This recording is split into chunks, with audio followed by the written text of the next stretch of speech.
ये संसार में भेजे हैं, ये मानव तनु प्राप्त करना बहुत दुर्लभ है। ये मानव तनु प्राप्त करके अगर कोई हरि भजन नहीं किया, ये संसार सागर से मुक्त होने के लिए प्रयत्न नहीं किया, मान लो वो आत्महत्याकारी जानबूझ करके वो जहर पी लिया, मान लो जहर खा लिया, क्योंकि और कोनो उपाय नहीं है मानव शरीर प्राप्त होना। और मानव शरीर प्राप्त होने से ही होगा नहीं, बाहर में विदेश में कहीं जन्म ले लिया तो शरीर प्राप्त होने से क्या हो? ना वहाँ कोई सत्संग है, ना कोई सदनुशीलन है, ना भगवत प्राप्ति के लिए कोई चेतना सत्ता को जगाने के लिए कोई महत् पुरुष वहाँ विचरण करते हैं, ना भगवान की लीला भूमि है। और भारत भूमि में जन्म होने से भी क्या होता है? भारत भूमि में शहर में नाना प्रकार बहिर्मुख लोगों का जहाँ अवस्थिति है, वहाँ जन्म लेने से भी क्या होगा? ना है सत्संग, ना कोई वहाँ चेतना जागृति के लिए कोई महत् सान्निध्य, हरिकथा श्रवण करने का सुंदर मौका। सबसे उत्तम है वृंदावन भूमि। यहाँ साधु संत विचरण करते हैं, यहाँ हरि कथा होती है, सहजलभ्य है, बिना प्रचेष्टा से, बिना चेष्टा से यहाँ साधु संग मिल जाता है। पवित्र दिव्य भूमि वृंदावन, राधा कृष्ण जुगल के विचरण भूमि, ये भूमि में भगवान नित्य लीला प्रकट करते हैं। यहाँ आकर के भगवान लीला करते हैं। वो लीला भूमि जहाँ भगवान द्वापर युग में कृष्ण लीला प्रकटन किए हैं, वही भूमि, वही राज,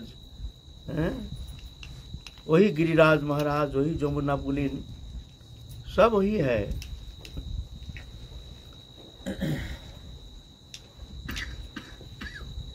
ये वृंदावन जो है, इसका त्रिविध प्रकाश, ये वृंदावन भूमि। एक है सामान्य प्रकाश, जो कि बाहरी जो दृश्यमान जगत है वहां से यहाँ कोई भेद नहीं दिखता है। ये भगवान की ये मायामय प्रपंच जैसे दिखता है, लेकिन ऐसा है नहीं। चर्म चक्षे देखे तारे प्रपंच रे समो, प्रेम नेत्रे देखे तारे स्वरूप प्रकाश, वृंदावनेर गोप गोपीर रास विलास। तो जो दृश्यमान जो वृंदावन है, चर्म चक्षु देखे तारे प्रपंच सम, चर्म चक्षु से देखने में लगता है जैसे बाहरी जो वृक्ष आदि है, यहाँ के लोग हैं, यहाँ के घर मकान दुकान, यहाँ जो लोग जन विचरण करते हैं, सब कोई भेद दिखता नहीं है। वहाँ भी चोर चोट्टा है, यहाँ भी ऐसे चोर चोट्टा बदमाश सभी है, तो कुछ भेद दिखता ही नहीं है। लेकिन ऐसे नहीं, यह दृश्यमान, ये दृश्यमान प्रकाश है। ये दृश्यमान प्रकाश साधारण जो मनुष्य है, जो भक्ति में अनुप्रवेश है नहीं, जो भगवान की कृपा प्राप्त करने में समर्थ हुए नहीं है, उनके लिए ये दृश्यमान प्रकाश जो है, ये प्रपंच जैसे दिखने में लगता है, वास्तव में ऐसा है नहीं। प्रेम नेत्र दखितार स्वरूप प्रकाश, ये वृंदावन में साधन करके जब भगवत कृपा प्राप्त करने में समर्थ हो जाते हैं, तो यही नेत्र में ही एक प्रेम नेत्र प्रकाश हो जाता है, प्रेम प्रकाश। उस नेत्र के द्वारा ये दिव्य वृंदावन में ही दिव्य प्रकाश देख सकते हैं। राधा कृष्ण जुगल के दिव्य नित्य प्रकाश, नित्य लीलास्थली, नित्य वही गोलोक धाम के वही पूर्ण प्रकाश। ये नहीं गोलोक धाम आपको मरने का बाद गोलोक जा करके वो दिव्य भगवान के दिव्य जो शरीर पूर्ण जो वृंदावन भूमि है, वहाँ जाना पड़ेगा। वहाँ नहीं, वो तो व्यापक है, वो भूमि व्यापक है, कहीं भी प्रकट हो सकते हैं। बस यहाँ अभी भी प्रकट है, लेकिन चर्म चक्षु से वो प्रकाश दिखना समर्थ नहीं है, संभव नहीं है। उसके लिए साधन के द्वारा राधा रानी की कृपा लब्ध हो। जो प्रेम नेत्र जिसको खुल जाता है, वही प्रेम नेत्र से ही दिव्य प्रकाश दिखने में वो समर्थ हो सकते हैं, और बाकी संभव नहीं है। प्रेम नेत्र देखे तार स्वरूप प्रकाश, यही वृंदावन में लोकनाथ गोस्वामी वृंदावन में महाप्रभु के पार्षद लोकनाथ गोस्वामी की शिष्य थे नरोत्तम ठाकुर, आए हैं बंगाल से। तो महाप्रभु के नित्यानंद प्रभु के अवतार, आवेश अवतार है, साधारण तो असाधारण, साधारण तो है नहीं। जब आए हैं लोकनाथ गोस्वामी से दीक्षा प्राप्त करके उनकी सेवा में रहते हैं।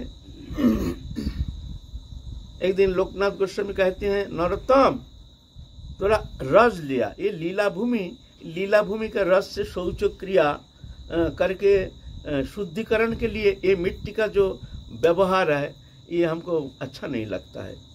ये दिव्य भूमि है ना, ये दिव्य भूमि का रस जो है, ये दिव्य रस है, इसके द्वारा शुद्धिकरण हमको अच्छा नहीं लगता है। तो एक टोकरी मिट्टी ला दूसरा जगह से शुद्धिकरण के लिए, हाथ मिट्टी करने के लिए, शौच क्रिया के बाद। नरोत्तम ठाकुर तो एक टोकरी लेकर निकाल गए। 2 दिन पीछे लौट के आ गए, 2 दिन लग गया। इधर लोकनाथ गोस्वामी सोच रहे हैं कहाँ गए नरोत्तम कहाँ चले गए, उसको मिट्टी लाने के लिए हमने भेजा, लेकिन वो कहाँ चले गए समझ में नहीं आता है। 1 दिन हो गया, 2 दिन हो गया, ऐसे बिना पूछे तो कहीं जाता नहीं। 2 दिन पीछे एक टोकरी मिट्टी लेके आ रहे हैं। अरे नरोत्तम तो कहाँ गया था?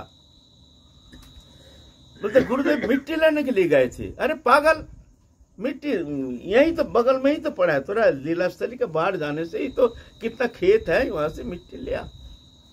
मतलब गुरुदेव हमको तो कहीं तो मिट्टी दिखता ही नहीं। वो दिव्य वृंदावन के वो लीला, वो स्वरूप, वो झांकी है, षड़ऋतु वन, वही दिव्य वृंदारण्य, गोलोक धाम के दिव्य प्रकाश, हीरा मोती बिखरा हुआ दिख रहा है। राज सब राज नहीं, ये देख रहे हीरा मोती बिखरा हुआ चारों ओर, षड़ऋतु वन, दिव्य वृंदावन के दिव्य वो छठा देख रहे हैं। लोकातीत, इंद्रियातीत, गुणातीत वो दिव्य छठा प्रकाश दिख रहे हैं। मिट्टी दिख ही नहीं रहे हैं, हीरा मोती बिखरा हुआ सब, दिव्य वृंदावन की शोभा। दिव्य प्रेम नेत्र खुल गया, वो वृंदावन को ऐसे ही दिख रहे हैं, मिट्टी दिख ही नहीं रहे हैं। टोकरी लेके सीधा चलना शुरू कर दिए। जहाँ वृंदावन समाप्त हो गया, 84 वृंदावन के सीमा आगरा के पास जाकर के फिर मिट्टी मिला। तो वहां से फिर जाके एक टोकरी जाने में 1 दिन लग गया, मिट्टी लेकर आने में 1 दिन लग गया, 2 दिन लग गया। गुरुदेव पूछ रहे तू कहाँ गया था? बोलते मिट्टी लाने गए थे। अरे पागल, मिट्टी थी यहाँ खेत में कितना पड़ा है? बोले यहाँ दिखता ही नहीं मिट्टी, सब ऐसे बिगड़ा हुआ, हीरा मोती बिगड़ा हुआ, ये दिव्य ये सब दिखते हैं, ये तो मिट्टी है ही नहीं। तो यह है, ये सत्य है, यही वृंदावन, अलग नहीं। आपको गोलोक धाम जाने का आवश्यकता नहीं है। और वो लीला अभी भी हो रही है। वो लीला जो प्रेमी भक्त है, यही वृंदावन में अभी भी वो प्रकाश देखने में समर्थ है। जो राधा रानी की कृपा लब्ध हो, जो ऐसे समर्पित आत्मा, जो भगवत कृपा लब्ध हो, कृपा शक्ति जिनमें संचारित हो गई है, वो अभी भी यही वृंदावन में राधा कृष्ण लीला का दर्शन करने में समर्थ है। वो जो साधक के मानस पटल पे जो लीला स्फुरित होते हैं, वो क्या नित्य लीला है, भौम लीला है? देखो, साधन अवस्था में जब चित्त शुद्ध होता है तो जाके स्फूर्ति धीरे धीरे प्रकाशमान, जैसे टीवी में देखते हैं ना, ऐसे टीवी जैसे खिल जाता है, सामने प्रकाश दिखने में आता है। वो चित्त शुद्धि से होता है। धीरे धीरे धीरे धीरे चित्त जितना शुद्ध होता है उतना ही वो प्रकाश कृपा साध्य, कृपा करके राधा रानी उसको वही प्रकाश में, जो स्फूर्ति दशा में उसको दिव्य स्वरूप का प्रकाश दिखाते हैं। ये तो है, लेकिन एकदम वृंदावन के दिव्य जो प्रकाश, वो प्रकाश तो एकमात्र प्रेम प्राप्ति से ही वो प्रकाश दिखने में समर्थ है। स्फूर्ति दशा में भी अच्छा है, वो भी दिव्य है, लेकिन वो पूर्णतम प्रकाश नहीं। है ना। वो क्या भौम लीला के है ना, अप्रकट ना प्रकट प्रकाश। जैसे साधक चिंता करते हैं, उनके साधन पद्धति जैसे है, जो जैसे जिसकी जैसी उपासना तदनुसार स्फूर्ति दशा प्राप्ति होती है। अलग अलग उपासना पद्धति है ना, कोई ऐश्वर्य मार्ग के उपासक है, कोई माधुर्य मार्ग के उपासक है। ऐसे ये वृंदावन है, अभी भी वो लीला ठाकुर जी करते हैं। किसी है? कोई महापुरुष इस अवस्था में पहुंचते हैं तो क्या बाहरी रूप से कुछ एहसास हो सकता है कि ये महात्मा उस स्थिति में है, लीला के दर्शन प्रेम स्तर में साधक को देख करके बाहरी ना, देखो बाहरी दृष्टि से ये तो पहचान करना बड़ा मुश्किल है। जो उस स्थिति में पहुंच जाते हैं, उनकी क्रिया मुद्रा बड़े बड़े विद्वत जन समझ नहीं पाते हैं, बड़े विचित्र दशा प्राप्त होते हैं, जो कि मन बुद्धि के अगम्य है। कभी तो पागल जैसे दिमाग खराब, कोई आश्रमिक चिन्ह नहीं, तिलक नहीं, कंठी नहीं, माला नहीं, पागल जैसे घूम रहा है, क्या बोल रहा है, क्या बकता है। ऐसे वो दशा देख करके साधारण व्यक्ति कहेंगे जो ये तो दिमाग खराब हो गया है, पहले भजन करता था, अब भजन छूट गया, अब इधर उधर डोलता है, कोई नियम नहीं, कोई शुद्धाचार नहीं, तिलक कंठी माला पहले करते थे, अब ये तिलक कंठी भी नहीं करते हैं, फिर क्या बड़े दाम्भिक है, हम कल राधेश्याम किया, हमको राधेश्याम लिया ही नहीं।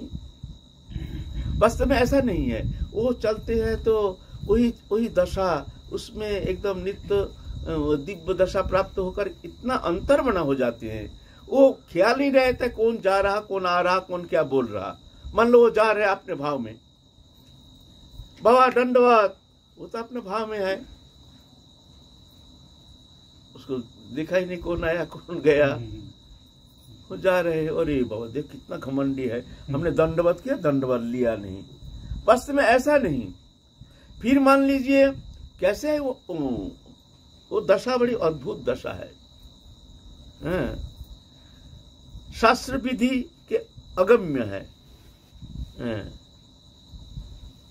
शास्त्र विधि जो है उसमें वो पालन करने में असमर्थ हो जाते हैं।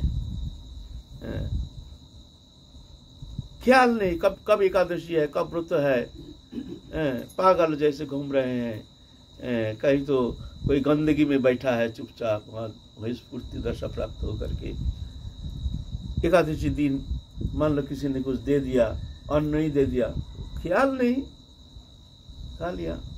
अरे अरे क्या बेबिचारी है, ये एकादशी के दिन अन्न खा रहा है। ऐसा नहीं, मान लो वो देहात्म बुद्धि के अतीत हो जाते हैं, है ना।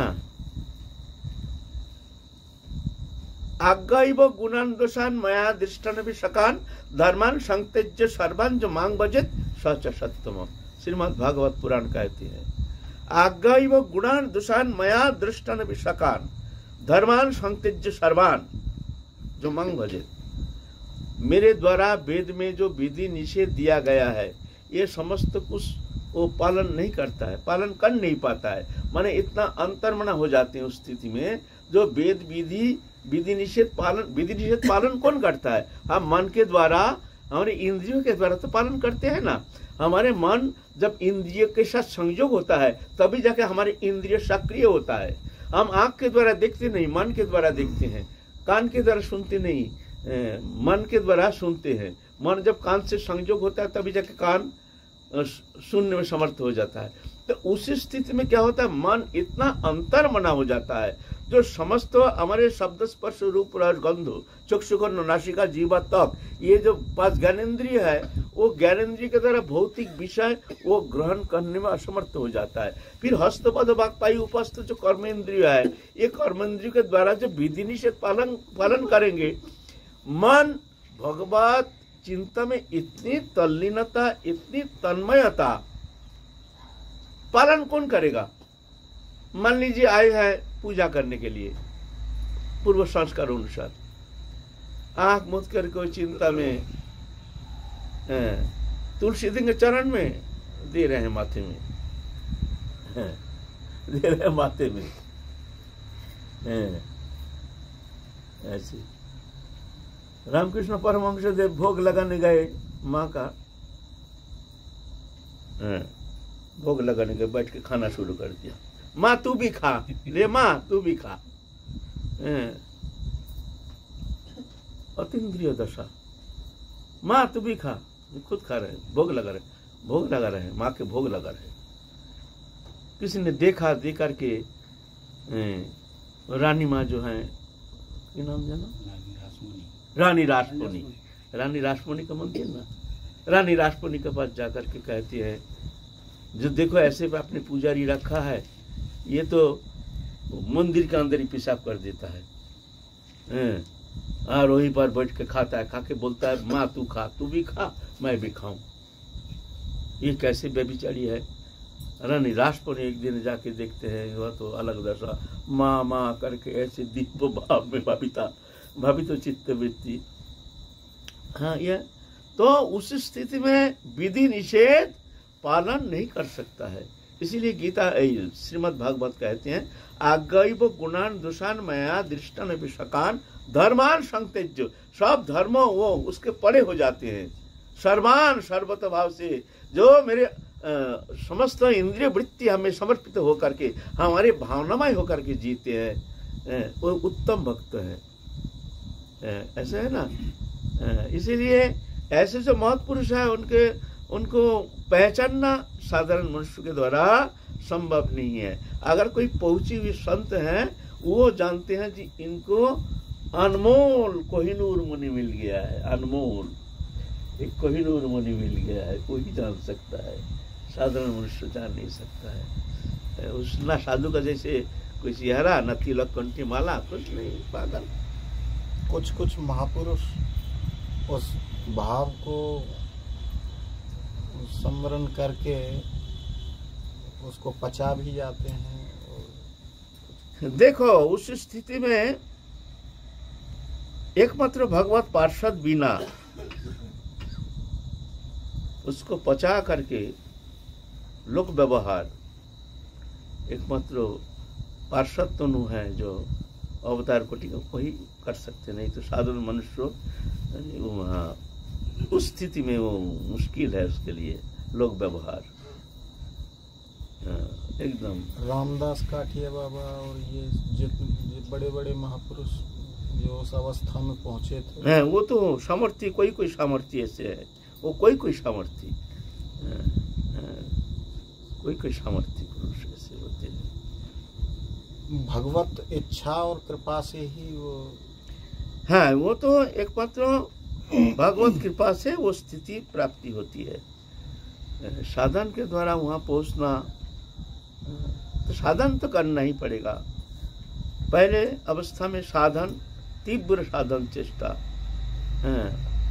तीव्र साधन करना पड़ेगा। साधन बिना साध्य वस्तु को वो नहीं पाए, कृपा कोरी कहो राय पाबार उपाय।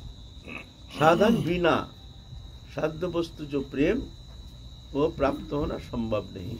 तीव्र साधन चेष्टा, जब साधक तीव्र साधन चेष्टा करते हैं, अच्छा लागे ना लागे, लेकिन दिन नहीं रात नहीं लगे हैं, तो वो करुणा शक्ति जो है वो तरलित होकर के नीचे उतार आती है। ऐसे साधक का तीव्र साधन चेष्टा और करुणा आकर के एक भूमि पर आके मिलन होता है। साधन चेष्टा रुक गया, करुणा भी रुक गई। हम साधन करते नहीं, वो भगवत कृपा बिना कोई थोड़ी हरि भजन होता है, भगवत कृपा से ही होती है। तो ऐसे जान करके हम घूम रहे, पी रहे, खा रहे, तो कृपा भी वहीं चुपचाप, झाकेंगे भी नहीं तुम्हारे तरफ। हाँ, साधन बिना साध्य वस्तु को वो नहीं पाए, कृपा करी कहो राय पावार उपाय। फिर कहते हैं नित्य सिद्ध कृष्ण प्रेम साध्य को बुनाए, श्रवणादि शुद्ध चित्ते करो उदय।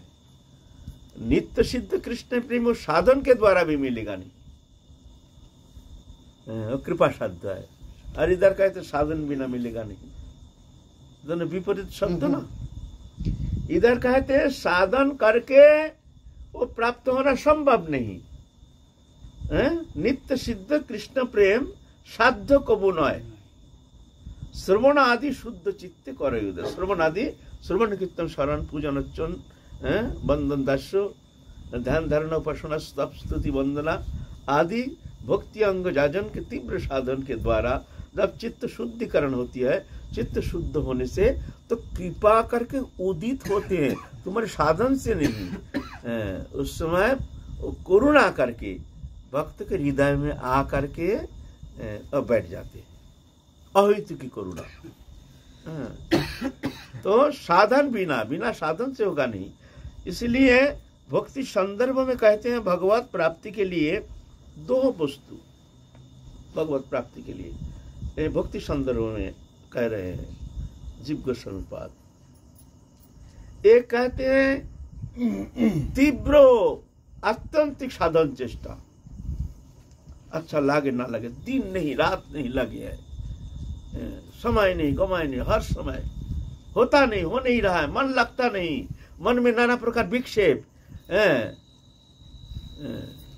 हृदय में नाना प्रकार कामना वासना ये तरंग आकर के विक्षेप पैदा करता है। भजन में बैठते हैं मन लगता नहीं, कहाँ कहाँ भागता है, कोशिश करके भी मन लगता नहीं। लेकिन वो साधन चेष्टा जो है कुछ होने दो, वो चेष्टा में किंचित मात्र त्रुटि नहीं, दिन नहीं रात नहीं लगे हैं। सिद्ध बाबा, हमारे सिद्ध बाबा खाली बदन रहते थे। हमारे गुरुदेव का जो शिक्षा गुरु थे सिद्ध मनोहर बाबा, तो खाली बदन रहते थे। एक जन भक्त आकर के कंबल दे गया, बाबा एक तो कंबल दो। तो कंबल तो चाहिए था, ठंडी में ज्यादा कष्ट है, तो उस दिन नया कंबल दिया है, सोचते हैं अच्छा है थोड़ा कंबल ओढ़ करके आज भजन थोड़ा अच्छी तरह से, थोड़ा सा कष्ट होता है आज थोड़ा भजन करेंगे। कंबल ओढ़ के बैठ गए हैं तो झपट्टा लगना शुरू हो गया, आराम लग गया ना, गरम लगा मस्त है, तो बस झटका लगना शुरू हो गया। बड़ा गुस्सा आया, अरे ये आराम, कंबल ओढ़ा तो आराम आ गया, आराम आया तो हमारी निद्रा आ गई। कंबल फेंका, गया गोविंद कुंड में, ठंडी पोष महीना में गोता लगा रहे हैं 1 बजे, झपाम झपाम झपाम झपाम। भी ऐसे अच्छे अच्छे महात्मा रहते हैं। एक महात्मा बोलते हैं भाई इतना रात को इस ठंडी मौसम में जो निकालना भारी पड़ता है, इस स्थिति में यहाँ पर कौन गोता लगा रहा है। रात 1 बजे आकर देखते हैं जब मनोहर बाबा गोता लगा रहे हैं, तो कहते हैं बाबा आप इतना ठंडी में 1 बजे, अभी तो स्नान करने का समय भी नहीं। बोले शरीर बड़ा पोशाकी हो गया है, पोशाकी आराम चाहता है, इसीलिए ये आराम हराम है, ये आराम को मैं शरीर को अब दे रहा हूँ आराम। ले गोता लगाओ ठंडी में, गोता लगाने से भी निद्रा भाग जाएगा। निद्रा आ रहे थे, हमारा भजन में विक्षेप आना शुरू हो गया, इसीलिए हम गोता लगा रहे हैं ठंडी में। ऐसा है तीव्र साधन चेष्टा, अच्छा लगे ना लगे, है ना, चेष्टा में त्रुटि नहीं रहना चाहिए। तो वो तीव्र चेष्टा देख करके, साधक का वो कष्ट देख करके, जैसे छोटा बच्चा रो रहा है, बड़ा जम के रो रहा है, इतना जम के रो रहा है, तो मैया समस्त काम छोड़ करके झट आ करके गोदी में लेकर के बच्चे को शांत करते हैं, है ना। ऐसे ही साधक तो बच्चा माँ के गोदी में चढ़ करके स्तनपान नहीं कर सकता है, क्या कर सकता है, रो सकता है। मैया जब कृपा करके उठा लेते हैं तभी जाकर के संभव। ऐसा ही वो प्रेम प्राप्ति के लिए वहां तो साधन का अनुप्रवेश है नहीं, रोना है, पिटना है, तो जाकर के करुणा शक्ति आकर के उनके हृदय को शांत कर देते हैं, उठा लेते हैं, है ना। इसीलिए कहते हैं भक्ति संदर्भ में एक है साधक का आत्यंतिक चेष्टा, अच्छा लागे ना लागे, अच्छा लगने का इंतजार मत करो, कब अच्छा लगेगा तब तुम भजन करोगे। तुम्हारा अच्छा नहीं लगता है, मन नहीं लगता है, तो थोड़ी होगा भाई, अच्छा लगे ना लगे, हमको करना है। हमको भगवत प्राप्ति का कोई संभावना भी नहीं है। हमारे जो अंतर जगत की जो स्थिति है, हमारी जो मानसिकता है, हमारी जो वृत्ति है, सब देख करके हमको ऐसा लगता है कि इस जन्म के ना जाने कितना जन्म बीत जाएगा, भगवत प्राप्ति शायद संभव नहीं है। ऐसा भी कोई कोई साधक का ऐसा मनोवृत्ति होती है। तो ऐसे प्रतिज्ञा करो जे हम तो मरेंगे, क्योंकि भगवत प्राप्ति होना संभव नहीं है, लेकिन हमारे प्रतिज्ञा, हमने तो संसार के भोग्य वस्तु के लिए इतना जन्म हमने मर के आया है ना, मरते मरते आया है ना। इस बार हम मिले ना मिले, हम इस बार हम राधा रानी के लिए मरेंगे, हम तुम्हारे लिए मरेंगे, बस ये प्रतिज्ञा। हमको होगा नहीं, हमारा भजन होता नहीं, हमारा मन लगता नहीं, लेकिन हम मरेंगे तुम्हारे लिए। मरते समय ये हृदय में कोई वस्तु के प्रति कोई आसक्ति, किसी के प्रति कोई आसक्ति नहीं, एकमात्र हे राधा रानी हम चेष्टा किए लेकिन तुम्हारी कृपा नहीं मिली। ऐसा करके मरते समय दो बूंद अश्रु धारा बहा करके राधा नाम करते करते चलेंगे। इतना तो करो, इतना करो। तुम चाहते हो जो दो फेरा माला करके बस सुबह बैठा थोड़ा भजन किया, शाम को ठाकुर जी आकर के बगीचे लेके भक्त तो हम प्रसन्न है, तुम वर मांगो, ऐसा थोड़ी होता है, ऐसा थोड़ी होता है। तो इतना तो करो। तो करुणा जो है, करुणा शक्ति साधक के तीव्र साधन चेष्टा देख करके उतार आती है, स्वाभाविक उतार आती है। करुणा शक्ति द्रवीभूत होकर के, तरलित होकर के उतार आती है साधक के तीव्र साधन चेष्टा, आरती, उत्कंठा, व्याकुलता देख करके। एक नंबर भक्ति संदर्भ कह रहे हैं, हम नहीं कह रहे हैं, तीव्र साधन चेष्टा। 2 नंबर है वासना शून्य मन। इस हृदय में राधा रानी के चरण छोड़ करके दृश्यमान कोई भी जागतिक वस्तु पदार्थ के प्रति किंचित मात्र वासना नहीं, इच्छा नहीं, निरिच्छा, कोई इच्छा नहीं है। एक ही मात्र इच्छा है, इसी जन्म में तुम्हारी करुणा चाहिए, तुम्हारी भक्ति चाहिए, तुम्हारे चरण कमल में हमारे प्रेम चाहिए, बस यही इच्छा। ये 2 होना चाहिए तो मिल जाएगा। तो भक्ति संदर्भ कहते हैं तो उसको मिल जाएगा। वासना शून्य मन और आत्यंतिक साधन चेष्टा, है ना। तो ये वृंदावन भूमि करुणा यहाँ प्रवाहिनी निरपराध होकर के वृंदावन के राज में जो हरि नाम का आश्रय करके वासना शून्य अंतःकरण लेकर के तीव्र साधन चेष्टा, देहदायी वस्तु पदार्थ के प्रति अनासक्त होकर के जो राधा रानी के चरण आश्रय करके, राधा रानी के चरण में समर्पित होकर के जो भजन करते हैं, राधा रानी उसको वंचना नहीं करते हैं, कभी वंचना करते नहीं। ये करुणामयी राधा रानी भक्तों को कभी वंचना करते नहीं है। उनके चरण में जो एक बार शरण लेकर जो वृंदावन भूमि आश्रय करके शरणागत होकर के उनकी प्राप्ति की आशा लेकर के दूसरा आशा मुक्त होकर के आत्यंतिक साधन चेष्टा के द्वारा अनुशीलन करते हुए ब्रज में वास करते हैं, बोलते हैं प्राप्ति में कोई संदेह नहीं है, ऐसे कहते हैं शास्त्र, ऐसे कहते हैं। आगे हमारा तो वहाँ प्रवेश नहीं है। बोलो क्या वो लीला चिंतन एक आसन पर बैठ करके ही संभव है, या देखो लीला चिंतन सबके द्वारा तो संभव नहीं होता है। लीला चिंतन चित्त शुद्धि बिना शरणांग न भवति। जब तक चित्त शुद्धि नहीं होती है तब तक जाकर के शरणांग में प्रवेश होता नहीं। चेष्टा करके भी कोई चाहे अगर चिंतन करेंगे होगा नहीं। ये भी कृपा साध्य है। चित्त शुद्धि बिना शरणं न भवति। जब तक चित्त शुद्ध नहीं होता है, जब तक हृदय में कोई वासना कामना रहती है, तब तक जा करके चित्त शुद्धि नहीं होती है। चित्त शुद्धि होने से तभी जा करके वो चिंतन स्वाभाविक होना शुरू होता है। लेकिन उसके इंतजार नहीं, अगर मान लो कि कब हमारा चिंतन होगा, कोई सोचते हैं जो हमको लीला चिंतन जो है, अष्टजाम लीला चिंतन यही साधन का एकमात्र उपाय है। बात ऐसा नहीं है। जन प्रकार न कृष्ण मनोनिवेश है, मन को भगवत चरण में संलग्न करने का जो अत्यंतिक चेष्टा वही उत्तम है। एक बार सिद्ध बाबा, गोवर्धन के सिद्ध बाबा, वहाँ तो उस समय अल्प कुछ साधक ही रहते थे और सब महत पुरुष के चरण सानिध्य में रह करके, महत कृपाश्रित होकर के, महत पुरुष के आदेश निर्देश अनुसार ही अपने साधन चेष्टा, अपने भजन जीवन व्यतीत करती थी। अभी तो ऐसा नहीं है, समय परिवर्तन हो गया।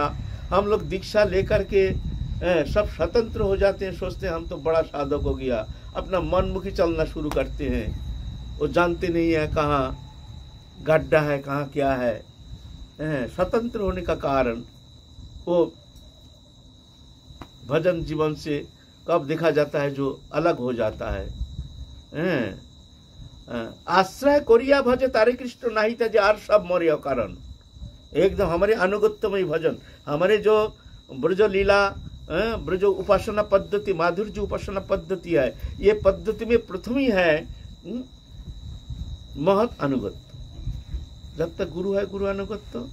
गुरु अगर अंतर्धान हो गए हैं, मान लो दूर देश में रहते हैं, तो कई ऐसे ही सजाते हो, कोई महत पुरुष के अनुगत में अनुगत होकर के। अनुगत मन ऐसा नहीं जो उनके अनुगत हम है लेकिन उनका बात मानने के लिए हम तैयार नहीं है, ये ऐसा नहीं। ये स्वतंत्र ऐसे अनुगत नहीं होता है। अनुगत माने वो जैसे कहते हैं, आदेश करते हैं, निर्देश करते हैं, तदनुसार ही तुमको चलना पड़ेगा, उनका आश्रित होकर के। उम्र होने से ही वो परिपक्व होता नहीं है। कोई अगर सोचे कि हमारा उम्र हो गया, बहुत दिन ब्रजवास कर रहे हैं, हम अब परिपक्व हो गए हैं, उसके जैसे मूर्ख जगत में है नहीं। उम्र से परिपक्व होता नहीं है, परिपक्व होता है संस्कार। कभी कभी देखा जाए छोटे छोटे बालक में जो परिपक्वता, साधन की जो स्थिति, बड़े बड़े विद्वान में वो स्थिति है नहीं।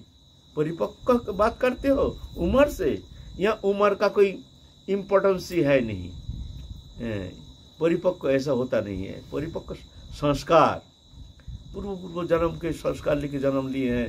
छोटे छोटे बच्चा भी, उसमें भी दिखा जाती इतने सुंदर संस्कार, इतना भक्ति भावनामय, जो क्या कहें, ऐसे है ना। तो जब तक उस स्थिति में हम नहीं पहुंचते हैं, तब तक महत अनुगत होकर के उसको साधन करना चाहिए। इसीलिए हमारे आचार्य जो कहते हैं, आश्रय लोहिया भजे तारे कृष्ण नहीं तजे आर सब मरे अकारण। अकारण मरते हैं ये लोग, जन्म लेते हैं, पढ़ते हैं, साधन करते हैं, लेकिन मरते हैं कि वो आश्रय नहीं है, वो स्वतंत्र हो गया। वो जानता ही नहीं है कहाँ कितना गड्ढा है, कहाँ रास्ता कैसा है, गड्ढा भी गिर जाता है, अटक जाता है ना। इसीलिए इस तरह से अनुगतमय भजन, पहले तो अनुगत होकर के उसको साधन करना पड़ेगा। चलते फिरते रास्ते में भी क्या लीला चिंतन संभव है? चिंतन किया नहीं जाता है, चिंतन हो जाता है। चिंतन क्या है? स्वाभाविक अंतःकरण व्यक्ति। हमारा पुत्र मर गया है, तो पुत्र मर गया है, उसके चिंतन करने के लिए क्या हमको चेष्टा करना पड़ेगा?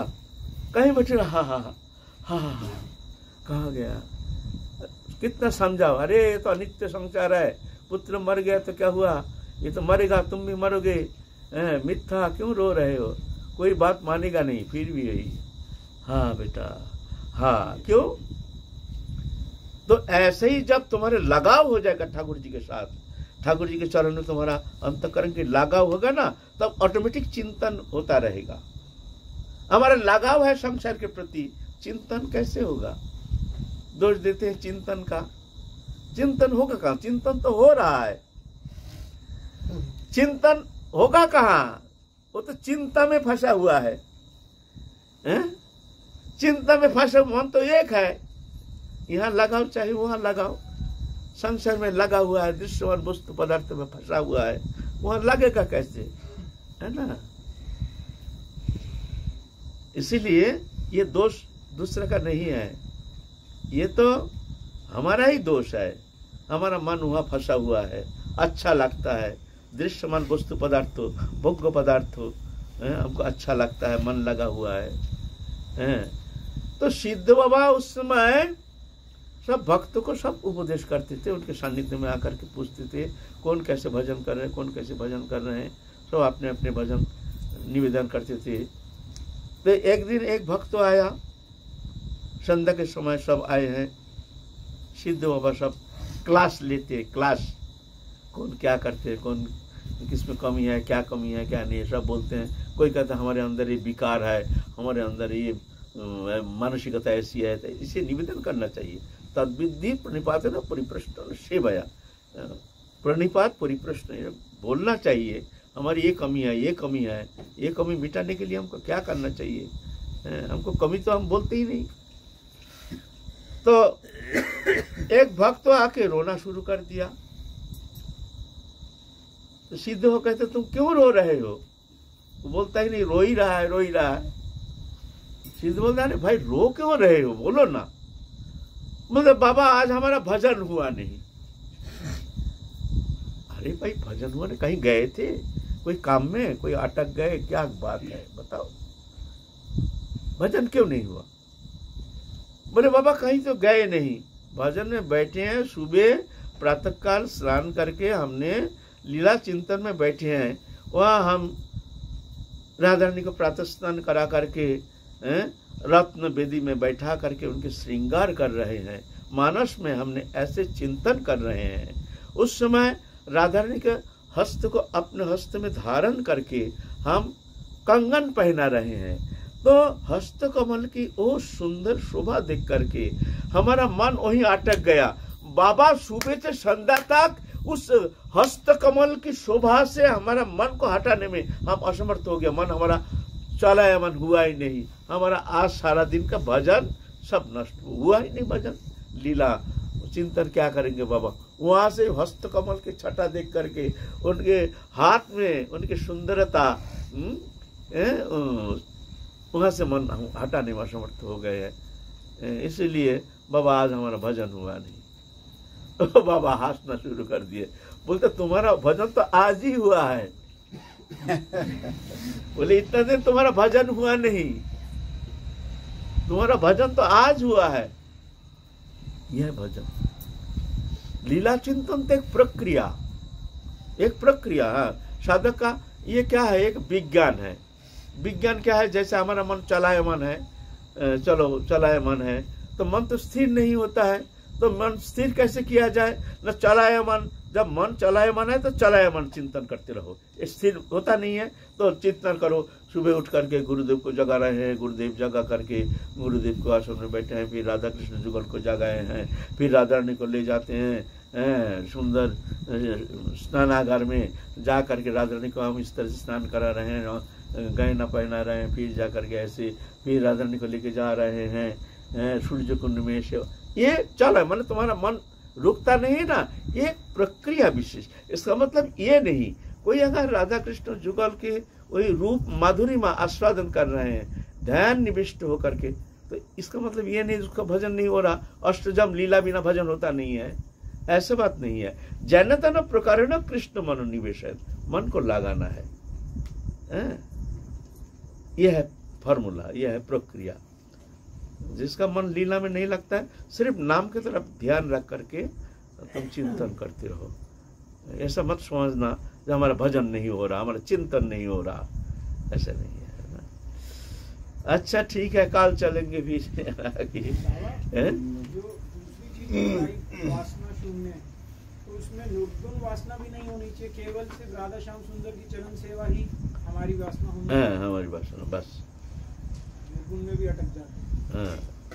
हमारा किसी का तीव्र साधन तो इसका नहीं हो रहा है, केवल वासना शून्य हृदय से ही काम नहीं आएगा। वासना शून्य मन एक ही वासना शुद्ध मन है, कहीं तीव्र साधन चेष्टा नहीं हो पा रहा है, तो क्या काम बन जाएगा? देखो, वासना शून्य मन होना तो सहज बात नहीं है। वासना शून्य मन है, भजन होता नहीं है, ऐसा होता नहीं है। एक साइकोलॉजी है, मनोविज्ञान। हमारा मन में कोई वासना नहीं तो मन कभी वैकेंट नहीं रहता, खाली नहीं रहता है। जब जागतिक कोई वासना नहीं है तो मन शून्य थोड़ी रहेगा, क्या रहेगा? यह चिदवृत्ति न जड़ वृत्ति। वृत्ति हमारा मन जो है, मन की वृत्ति एक जड़ वस्तु में या नहीं तो चिद वस्तु में। हमारा मन चिद वस्तु में भी नहीं है, जड़ वस्तु में भी नहीं है, ऐसा थोड़ी होता। मन कभी शून्य नहीं रहता है, वो कुछ ना कुछ घोटाला करेगा ही, चुपचाप नहीं रहेगा। इसीलिए हमारे मन में कोई वासना नहीं है तो ऑटोमेटिक तुम्हारा मन भगवत चरण में निविष्ट हो ही जाएगा, होना ही चाहिए। अगर नहीं होता है तो समझना तुम्हारा कुछ खटपटिया है मन में, तुम्हारे भीतर अभी वासना शून्य मन हुआ नहीं, कोई गड़बड़िया है वहां। राधे श्याम। जय श्री राधे।